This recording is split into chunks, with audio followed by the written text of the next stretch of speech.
दोस्तों एक बात जो कई दिनों से खबरों में चल रही थी, ये सीईटी सेल फिर एक बार स्टूडेंट्स को मौका देने वाली है कि जहां पर स्टूडेंट्स जो है अपनी आंसर जो है वो चेक कर सकते हैं, जो आंसर्स उन्होंने एक्चुअली में अपीयर किए थे, और साथ ही साथ उनको एक मॉडल आंसर शीट भी क्या मिलने वाली है। लेकिन अगर इस खबर की अगर मैं बात करूं तो इस खबर पे सीईटी सेल ने किसी भी तरह का मोहर नहीं लगाया था कि भैया हम इस तरह की चीजें क्या लाने वाले। लेकिन इसी बीच अगर मैं बात करूं तो आज के दिन आपका सीईटी के वेबसाइट पर आपका एक स्पेशल जो नोटिस है वो जारी किया गया है, जहां पे हमें कुछ डिटेल्स दी गई है जिसके बारे में हम आगे एक एक करके क्या बात करने वाले हैं। और मैं आपको बता देना चाहता हूं दोस्तों, अगर अभी तक चैनल को सब्सक्राइब नहीं किया तो चैनल को सब्सक्राइब करके रख लो, क्योंकि ये एक ऐसा चैनल है जहां पर आपको सीईटी काउंसलिंग से रिलेटेड एक एक चीज का अपडेट जो है देता रहेगा। ऑप्शन फॉर्म कैसे बनाना है, आपको आपकी परसेंटाइल के हिसाब से कैसे आप अच्छी कॉलेज चूज कर, सारी चीज आपको यहाँ पे क्या मिलने वाली है। और टाइटल में एक चैनल हमने मेंशन किया जिसका नाम है प्रतिगिरी अकेडमी, उसको सब्सक्राइब नहीं किया तो जाकर सब्सक्राइब कर लो, क्योंकि एक बहुत इंपॉर्टेंट चैनल है जो आपके इंजीनियरिंग में आपको बहुत ज्यादा हेल्प करने वाला है। अगर नहीं भरोसा है तो आपके जो सीनियर्स होंगे उनसे जाके एक बार पूछ लेना। अब यहाँ पे बात करते हैं, अब हम सभी से जानते हैं कि जो सीईटी का जो एग्जामिनेशन थी वो 22 अप्रैल से लेकर 16 मई के बीच में क्या की गई थी, कंडक्ट क्या की गई थी। अब दो ग्रुप होते हैं हमारे, एक होता है आपके पीसीबी ग्रुप का जो हुआ था 22 अप्रैल से लेकर 30 अप्रैल के बीच में एग्जामिनेशन हुए थे। वहीं पीसीएम ग्रुप की अगर मैं बात करूं तो पीसीएम ग्रुप की जो एग्जामिनेशन हुई थी 2 मई से लेकर 16 मई के बीच में यहाँ पे कंडक्ट की गई थी। अब टोटल ये जो एग्जामिनेशन कंडक्ट करने के लिए वहां पे अगर मैं बात करूं तो 159 एग्जामिनेशन सेंटर्स क्या बनाए गए थे, जिसमें से 143 एग्जामिनेशन सेंटर्स जो थे वो आपके महाराष्ट्र में थे, विद इन महाराष्ट्र थे, और बाकी के जो बचे 16 जो सेंटर्स थे वो आपके आउट ऑफ महाराष्ट्र क्या थे। अब यहाँ पे अगर आप ये देखेंगे कि टोटल कितने स्टूडेंट्स ने किया था, अगर मैं पीसीएम ग्रुप की बात करता हूं तो पीसीएम ग्रुप में टोटल 4,10,377 यानी 377 स्टूडेंट्स ने क्या किया था, रजिस्टर्ड किया था।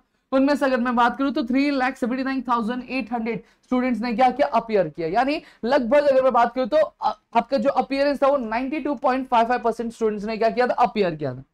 पीसीबी की अगर बात करूं तो 3,14,675 स्टूडेंट्स ने रजिस्टर्ड किया था आपके पीसीबी के लिए, लेकिन अपीयर सिर्फ 2,95,577 स्टूडेंट्स ने क्या किया था। टोटल अगर मैं बात करूं तो 6,75,377 स्टूडेंट्स ने क्या किया, एग्जाम क्या दिया था इस साल।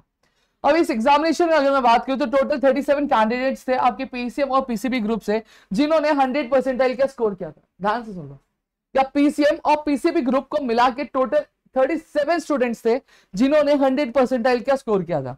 अब यहां पे देखो, अभी हमारे पास पूरी एक लिस्ट आ चुकी है। लिस्ट की अगर मैं बात करूं तो हमें एप्लीकेशन नंबर दिया है, we are provided with grouping, साथ ही साथ अब कौन से स्टूडेंट ने कौन से शिफ्ट में, जैसा मैं आपको समझा देता हूं। देखो अगर मैं पहला बात करूं तो एग्जामिनेशन डेट आपकी 22 अप्रैल की, ठीक है, जो पहला शिफ्ट था 9 से 12, एक दिन में 2 शिफ्ट रन की जाती थी एग्जामिनेशन के लिए, एक 9 से 12 होता था और एक 2 से 5 की शिफ्ट क्या रन होती थी। अब 9 से 12 वाली की शिफ्ट में अगर मैं बात करूं तो अभिषेक झा वीरेंद्र, ठीक है, अभिषेक वीरेंद्र झा थे। अब इन्होंने क्या किया था, इन्होंने पीसीबी ग्रुप में आपका 100 परसेंटाइल का स्कोर किया था आपकी 22 तारीख वाली मॉर्निंग की पहली शिफ्ट में। वहीं पे अगर मैं बात करूं फिर क्या रहा आपके आदित्य अजित कार पे, इनकी अगर बात करूं तो ये सेकेंड शिफ्ट में थे, ठीक है, इन्होंने 100 परसेंटाइल स्कोर किया था।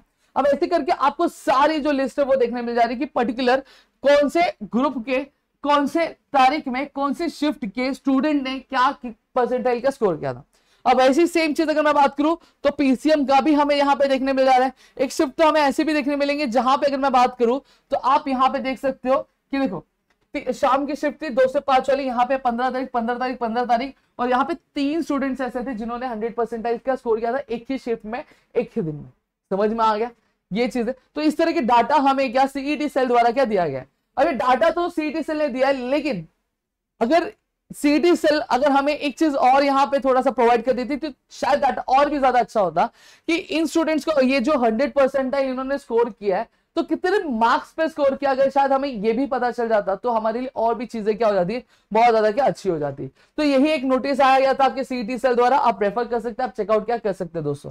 तो मेरे ख्याल से आपको चीजें यहाँ पे क्लियर हो गई होंगी, और हम सभी से जानते हैं कि पर्टिकुलर शिफ्ट में जिस भी स्टूडेंट ने आपका सबसे ज्यादा स्कोर किया रहता है उस स्टूडेंट का आपका क्या किया जाता है, उसका स्कोर जो है 100 परसेंटाइल हम करते कंसिडर करते हैं, और उसी के बेसिस पे हम बाकी स्टूडेंट्स का क्या करते हैं, आपका कैलकुलेशन क्या करते हैं। आई होप तो आपको इतनी चीजें क्लियर हो गई होंगी, और क्लियर है तो प्लीज वीडियो को लाइक करिएगा, चैनल सब्सक्राइब नहीं किया तो चैनल को सब्सक्राइब करो, अपने दोस्तों से शेयर करो, ताकि ऐसे और कई सारे वीडियोस हम आपके लेकर आ सके आपके अपने प्रदीप गिरी अपडेट वीडियो चैनल। तो मिलेंगे हमारी अगली वीडियो में, तब तक के लिए घर पे रहो, सुरक्षित रहो, अपना ध्यान जरूर रखना दोस्तों। जय हिंद दोस्तों।